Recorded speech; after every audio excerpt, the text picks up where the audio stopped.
Bonjour les Wild and Free, je reviens vers vous pour vous parler d'un sujet sur lequel j'ai beaucoup de questions et un sujet qui me tient beaucoup à cœur, c'est la voix des Madeleines. Donc qu'est-ce que c'est que la voix des Madeleines? Alors, je vais pouvoir vous répondre encore une fois depuis mon point de vue, depuis ma vision. Peut-être que d'autres vous diront autre chose, utiliseront d'autres mots. Après, je pense que pour toutes celles qui parcourent ce magnifique chemin, il y a quand même des points communs. Donc il y a la voix des Madeleines, et puis après, chacune va enseigner, transmettre sa propre voix avec sa propre vibration en fonction de sa fréquence source, en fonction de qui elle est, en fonction de sa singularité. Ça, c'est un point qui m'est important, c'est-à-dire que sur cette voie, c'est très libre. Et vous savez à quel point moi la liberté m'est chère et importante. On n'est pas du tout dans quelque chose de hermétique, de dogmatique. On est vraiment dans une énergie de partage, d'union, d'harmonie, de liberté, de respect, de tolérance et bien sûr d'amour. Alors, de façon générale, qu'est-ce que la voix des Madeleines? La voix des Madeleines, c'est pour moi la voix christique originelle, la façon dont elle a été transmise par le Christ avant que le christianisme ne naisse, avec la chrétienté, avec les premières fondations de l'Église et tout ce que l'on connaît aujourd'hui des religions chrétiennes et plus largement judéo-chrétienne. Euh, pour moi, tout ce qui a été transmis du message christique par le biais de l'Église est essentiellement politique, une politique patriarcale. Voilà, ce qui a été transmis n'est pas forcément l'enseignement original du message christique, parce que le message christique est avant tout un message d'amour, c'est un message d'unité, c'est un message de fraternité. Quand on voit ce que la religion a pu créer, on voit bien qu'on s'est détourné quand même pas mal du chemin d'origine. Et avec ce message d'origine, ce qui est important, c'est de réintégrer le féminin dans cette énergie christique, parce que c'est une énergie christique qui a été incarnée par un homme qui s'appelle Yeshua, mais qui avait à ses côtés une femme qui a porté aussi cette vibration, et cette femme, c'est Marie-Madeleine.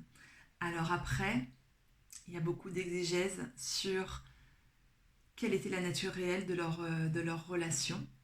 Ce qui était évident, c'est qu'il y a eu un binôme. Est-ce que c'était un binôme maître-disciple uniquement, mais pas n'importe lequel des disciples? Euh, Est-ce que c'était une relation amoureuse? Est-ce que cette relation a été vécue dans la chair? Est-ce qu'elle a été vécue dans le mariage, dans la famille? Ça, j'ai envie de dire, libre interprétation. Moi, je pense que Yeshua et Marie-Madeleine ont été un couple, qu'ils ont fondé une famille. Ça, c'est ma vision. Je n'irai jamais dire que c'est la vérité absolue. Voilà, il y a des traces, il y a ce qu'on peut considérer comme des preuves. Maintenant, évidemment, le sujet a tellement été discuté, je ne sais pas si quelqu'un détient la vérité absolue. Ce qui est important, c'est de voir qu'est-ce qui résonne en nous, pourquoi on est attiré vers telle ou telle vision de ce binôme, et notamment de Marie-Madeleine. C'est intéressant de voir comment on perçoit Marie-Madeleine et ce qu'on peut projeter aussi. Certaines vont encore la voir comme la prostituée repentie. Alors moi personnellement je pense que ça n'a jamais été le cas. D'autres verront uniquement la disciple, d'autres verront la mirophore, d'autres verront l'épouse, d'autres verront la tantrika. Euh, voilà, et dans tout ça, quelle est la vérité? Peut-être un mélange un petit peu de tout ça. Voilà, donc ça j'ai envie de dire, c'est propre à chacun. Euh, c'est à ressentir, à connecter pour soi. Maintenant, pour revenir à cette voix des Madeleines, pour moi, ce qui est important, c'est de comprendre que le message christique est un message d'harmonie, d'union, d'égalité. Un message aussi de liberté, de paix, de fraternité. Et que ce message, il est vraiment ancré, fondé sur ces deux piliers d'équilibre qui sont l'harmonie entre le féminin et le masculin. Les femmes avaient une très grande place autour du Christ, autour de Yeshua. Il avait beaucoup, beaucoup de femmes autour de lui, hein, ça on le retrouve dans les Écritures. Et il y avait cette place particulière de Marie-Madeleine. Moi, je pense que ce message, il est venu vraiment nous montrer que Dieu est à la fois père et mère, homme et femme, féminin, masculin, et qu'il y a vraiment ces deux principes dans le principe divin. Dieu n'est pas une figure masculine, le patriarche, voire le patriarcat. Ce n'est pas non plus une figure punitive, c'est une figure d'amour. Et je pense que c'est important de se réapproprier en fait cette histoire. C'était important de se réapproprier aujourd'hui cette énergie, ces codes-là, de les ressentir pour ramener en fait du sens et de l'équilibre dans nos vies aujourd'hui, dans ce qu'on expérimente de très concret dans nos sociétés aussi. Voilà, donc pour moi c'est vraiment ça la voie des Madeleines, c'est de ramener le principe féminin là où il a été complètement évincé, c'est reprendre ce chemin qui est un chemin d'amour, qui est un chemin d'unité. C'est vraiment une voie d'amour. Et que le Christ est vraiment venu nous dire. Lui, il vient du peuple juif, c'était la religion du Père, et il s'est uni avec une femme qui était une prêtresse des religions de la terre-mère, et ensemble, ils ont réuni ces deux principes du Dieu Père et de la déesse Mère, voilà, pour initier un chemin d'amour. L'énergie christique, c'est vraiment la descente de l'amour au sein de l'humanité. Alors ça ne veut pas dire que l'amour n'existait pas avant, mais c'était pas le sujet.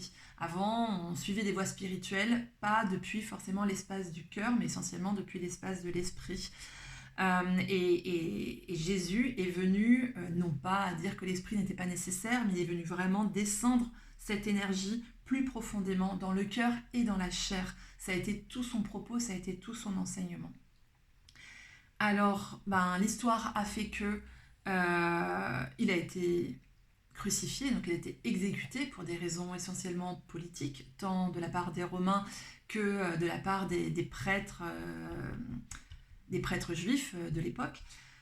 Son message dérangeait parce qu'il venait tout remettre en question, tout un système de domination notamment.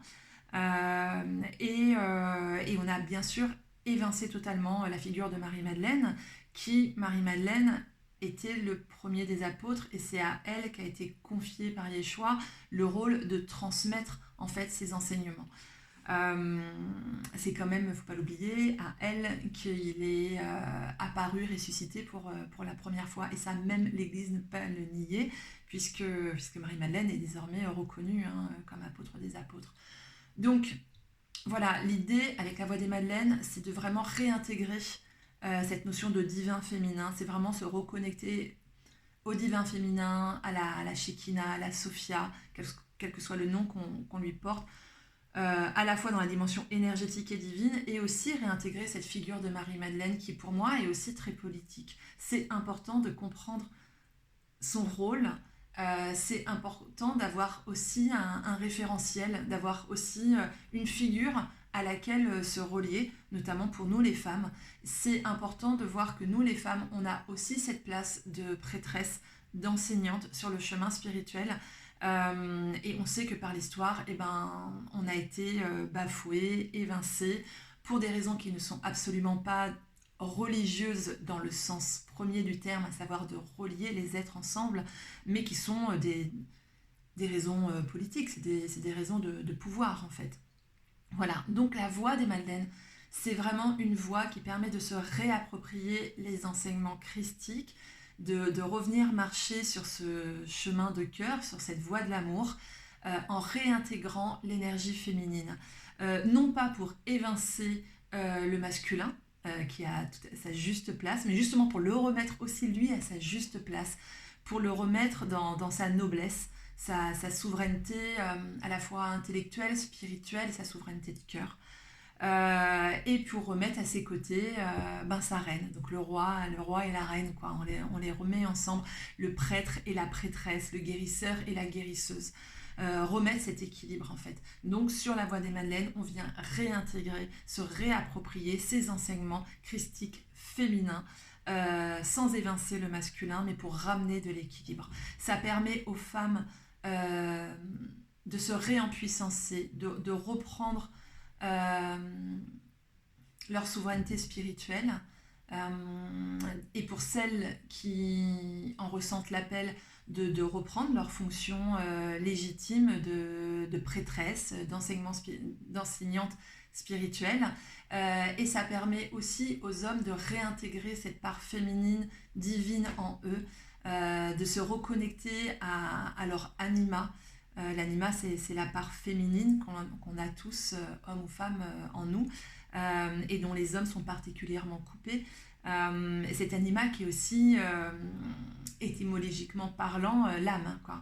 Donc ça permet que les hommes viennent se reconnecter à cette dimension spirituelle, à ce divin féminin, à reconnecter avec leur âme vraiment, à plus se sentir coupés. Et je pense que c'est cette séparation, cette coupure qui font qu'aujourd'hui les hommes sont essentiellement perdus, qui sont en quête, qui a aussi une avidité insatiable à posséder, à dominer, parce qu'en fait il y a une blessure profonde, le fait d'être coupé de leur source en eux, d'être coupé du féminin, de la mère divine, et en réintégrant le divin féminin dans leur conscience, dans leur esprit, dans leur spiritualité, dans leur cœur, de se reconnecter à cette dimension intérieure, à cette dimension féminine, de pouvoir devenir complet, de pouvoir devenir souverain, de pouvoir devenir réellement noble. Et donc on a tous et toutes à y gagner, à marcher sur ce chemin. Comme je disais au début de cette vidéo, c'est absolument pas dogmatique. On est vraiment dans l'idée de marcher un chemin d'amour, un peu à l'image des cathares. Beaucoup de choses ont été dites sur eux, mais les choses qui nous restent sur les cathares sont souvent des choses qui ont été écrites par ceux qui les ont détruits, qui les ont génocidés, condamnés pour hérésie. Mais c'est de revenir vraiment à ces enseignements originaux, primordiaux, transmis par Yeshua et Marie-Madeleine. Donc voilà, moi c'est ma vision de la voie des Madeleines, c'est vraiment se reconnecter avec l'amour christique, avec notre dimension christique, parce que Yeshua, c'est le Fils de Dieu, mais c'est pour moi quelqu'un de profondément humain, qui est vraiment nous montrer que nous étions à son image, que nous étions tous et toutes christiques, que nous le portons dans nos cellules, dans notre chair, et que ça nous permet de reconnecter avec ça, et de ramener ces enseignements, de ramener cette valeur, de ramener l'amour, en fait, dans nos existences, de redonner ce sens d'amour, ce sens amoureux dans nos vies et dans toutes nos relations, bien évidemment. C'est pas quelque chose qui se vit, pour moi, seul. C'est vraiment... ça se vit dans une fraternité de cœur. Mais vraiment dans le respect de la liberté de chacun et chacune, parce que de toute façon, c'est un des fondements, pour moi, un des principes de l'amour, c'est de respecter la liberté des uns et des autres.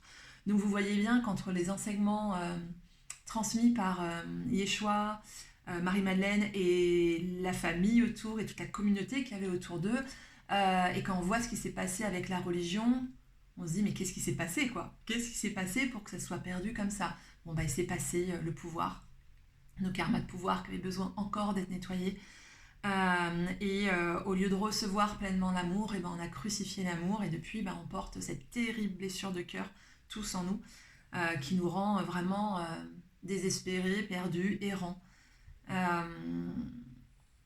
Errant vraiment, je pense qu'on est vraiment perdu dans cette douleur souvent inavouée, et marcher sur la voie des Madeleines, c'est d'aller enfin regarder à nouveau cette douleur, de la nurser, de la bercer en nous, et reprendre vraiment ce chemin d'amour. Et je pense qu'aujourd'hui, à ce tout début d'ère du Verseau, on en a plus que besoin pour transformer profondément nos sociétés mortifères qui sont en train de s'effondrer, euh, pour le meilleur et pour le pire. Voilà, parce qu'on est vraiment à un grand tournant de notre humanité. Et maintenant, qu'est-ce qu'on a envie de nourrir? Est-ce qu'on a envie de nourrir encore plus de séparation, encore plus de déconnexion, encore plus d'énergie mortifère, ou est-ce qu'on a envie de redevenir vivant, pleinement vivant? Est-ce qu'on a envie de redevenir des êtres christiques, des êtres solaires, des êtres aimés et aimants, des êtres libres? Voilà, c'est tout ça en fait qui est en jeu sur la voie des Madeleines. Donc ce n'est pas une voie uniquement ouverte aux femmes, même si pour l'instant c'est surtout des femmes qui reprennent ce chemin-là. Mais il y a des hommes qui ressentent cet appel, il y a des hommes qui commencent à se mettre en mouvement et en chemin. Et c'est vraiment très beau à regarder. Et c'est beau dans ce qu'on peut partager ensemble, dans ces réunions d'amour. Et quand je dis d'amour, c'est au-delà de l'aspect purement amoureux.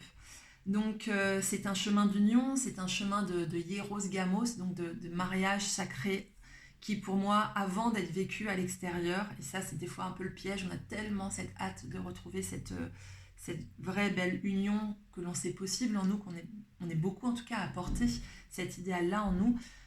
C'est quelque chose qu'il faut aller d'abord revivre à l'intérieur de nous, et c'est un long chemin qui prendra peut-être même plusieurs vies. Voilà, mais c'est vraiment un chemin d'union et d'amour. Donc ça, c'est ma vision, moi, de la voie des Madeleines. Alors, bien sûr, avec Marie-Madeleine comme guide, mais elle n'est pas la seule sur cette voie. Il y a bien sûr son binôme, son partenaire en chemin, son partenaire en amour qui est Yeshua, mais il y a encore plein d'autres binômes. Il y a des gardiens, des gardiennes qui nous accompagnent sur ce chemin, qui sont pour moi des guides, un peu des grands frères et des grandes sœurs, des grands-pères, des grands-mères, des personnes vraiment à qui se référer, des personnes dont on peut s'inspirer par leur vie, par leur message.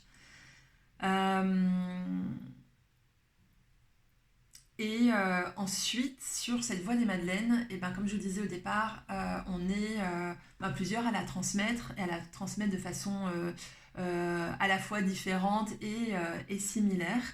Moi, j'ai créé la voie de la rose sacrée d'Avalon, qui est ma propre transmission de la voie des Madeleines, avec ma spécificité qui est de transmettre la flamme sacrée d'Avalon que j'ai reçue en 2019. Donc c'est une énergie que j'ai reçue en canalisation directe. J'ai rien demandé, ça m'est tombé dessus. Je peux vous dire que ça a été extrêmement, profondément et même des fois douloureusement initiatique. C'est une énergie très feu, une énergie christique, d'amour unifié, donc vraiment dans cette notion de Christ, Madeleine unifiée. C'est une énergie qui vient travailler sur la guérison du cœur pour aller décongeler un petit peu notre cœur, defroze, pour aller vraiment décuirasser ce cœur blindé parce que trop blessé, et pour aller créer une réunification, une réconciliation intérieure. C'est cette énergie, comme je vous disais, très feu. Pour moi, c'est un feu d'amour divin qui va aller se diffuser dans tout l'être, dans toutes nos cellules, dans tous nos corps, pour aller créer un mouvement alchimique de réconciliation et de réunion depuis l'énergie du cœur. Donc cette énergie s'appelle la flamme sacrée d'Avalon. Elle est transmise par un rituel qui est la bénédiction Cœur Avalon. Moi, je donne cette bénédiction à la fois en présentiel ou à distance, et j'initie des personnes sur la voie de la rose sacrée d'Avalon, des hommes et des femmes, pour devenir eux-mêmes gardiens, gardiennes de cette flamme, et pouvoir la transmettre aussi, pouvoir aussi donner des bénédictions. Donc moi, sur ma voie des Madeleines, je vais d'abord transmettre la voie des Madeleines au cours d'un processus alchimique avec une œuvre noire, une œuvre blanche, une œuvre rouge. Pour moi, le processus alchimique est très important. Et en vivant ce processus alchimique, eh ben, l'initié va être prêt à devenir un initié de la Voie des Madeleines, va pouvoir donner des soins de la rose et organiser des cercles d'énergie christique, des cercles de la rose.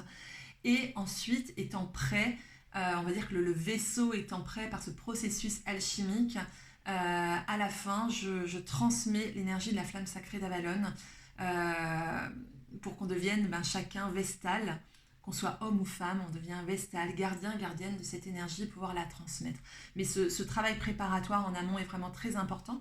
Moi, je ne l'ai pas eu, et du coup, la descente de la flamme, ça a été dur.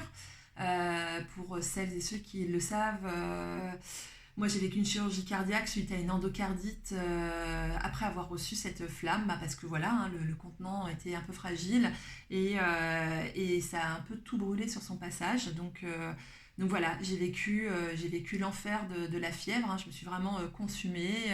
J'ai une partie de mon cœur, la valve mitrale, qui a été explosée par cette combustion. Et voilà, donc j'ai failli mourir, j'ai passé 40 jours à l'hôpital, j'ai eu une chirurgie cardiaque.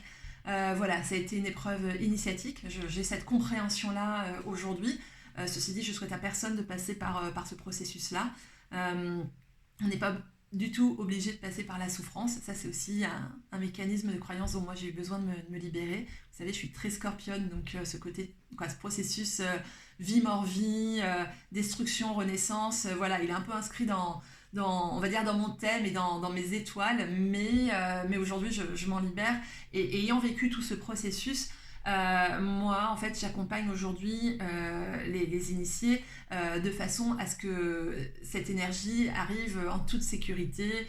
Et je vous garantis qu'aujourd'hui, ça se passe très bien. Personne n'a jamais été malade ou souffrant. Voilà. Après, ça reste une initiation. Une initiation, c'est jamais parfaitement confortable. Voilà, hein, ça nous fait vraiment travailler sur nous. Ça nous apprend à déconstruire énormément nos schémas, à déconstruire aussi nos mimétismes culturels, religieux, à déconstruire tout cet égrégore assez mortifère et toxique en lien avec les religions. Donc voilà, c'est pas toujours confortable, mais c'est un processus alchimique de grande libération, de grande guérison et de grande réunification dans l'amour.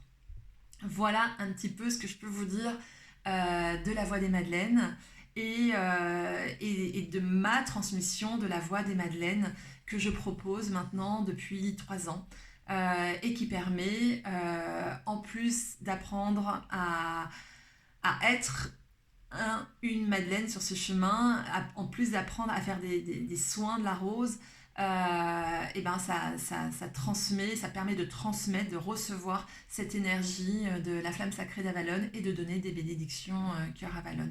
Parce que moi, ma voix des Madeleines, cette énergie christique, je ne sais pas pourquoi, mais en tout cas c'est mon chemin, elle s'ancre vraiment dans l'énergie celtique et dans l'énergie avalonienne. Alors pourquoi Avalon? Avalon, qui est ancré, on va dire, dans la matière, dans la ville de Glastonbury, en Angleterre, c'est le chakra du cœur de la Terre. Donc c'est vraiment relié à l'énergie du cœur. Voilà, moi je suis dans cette énergie-là, dans ces vibes-là, et j'ancre, on va dire, ma transmission de la Voie des Madeleines dans cette énergie d'Avalon. Voilà, c'est comme ça que c'est tissé un petit peu mon chemin, mon énergie. Voilà, moi je suis vraiment là pour ramener à la souveraineté de cœur et à la guérison du cœur. Je fais mon propre chemin, moi, en tant que simple humaine. Je vis cela, toute ma vie me guide dans cette initiation-là. Et aujourd'hui, je suis en mesure, en capacité de transmettre la Voie des Madeleines, la médecine de la rose et la flamme sacrée d'Avalon. Alors c'est vrai que je vous ai assez peu parlé du coup de la médecine de la rose dans cette vidéo, mais c'est vraiment une médecine profondément christique qui nous connecte vraiment à cette dimension divine, féminine, et c'est une médecine qui a été transmise justement par cette famille, cette sainte famille qui vient déjà depuis le fond des âges, cette médecine très, très vénusienne. Et c'est un fil rouge qui traverse le temps, qui traverse l'espace, le temps, les époques, pour nous guider comme un fil d'Ariane sur ce chemin de l'amour. Voilà. J'espère que c'était clair. Je sais que des fois je peux partir un petit peu dans tous les sens et que l'exercice vidéo est loin d'être mon préféré. Mais voilà, je vous partage de cœur à cœur en toute spontanéité. N'hésitez pas à me poser des questions, n'hésitez pas à me contacter. Moi, je transmets la voie de la rose sacrée d'Avalon une fois par an à un nouveau groupe. Donc, on commence toujours au moment de Samhain, donc autour de la Toussaint, pour celles et ceux qui ne connaissent pas les fêtes de la roue des saisons. Donc, je commence en général en novembre avec le premier week-end d'œuvre noire. Ensuite, au moment d'Imbolc en février, il y a l'œuvre blanc. Au moment de Beltane, en mai, il y a l'œuvre rouge. Et une fois que tout ce processus alchimique est vécu, une fois que vous êtes des initiés de la Voie des Madeleines, je vous transmets la flamme sacrée d'Avalon au mois d'août. Voilà. Donc n'hésitez pas à me contacter, n'hésitez pas à échanger. Je serais curieuse aussi d'avoir votre version de ce que c'est pour vous la Voie des Madeleines, si vous marchez sur ce chemin, ou en tout cas si vous êtes relié à ces énergies. Au plaisir d'échanger avec vous bientôt. Je vous embrasse très fort. Ciao, ciao.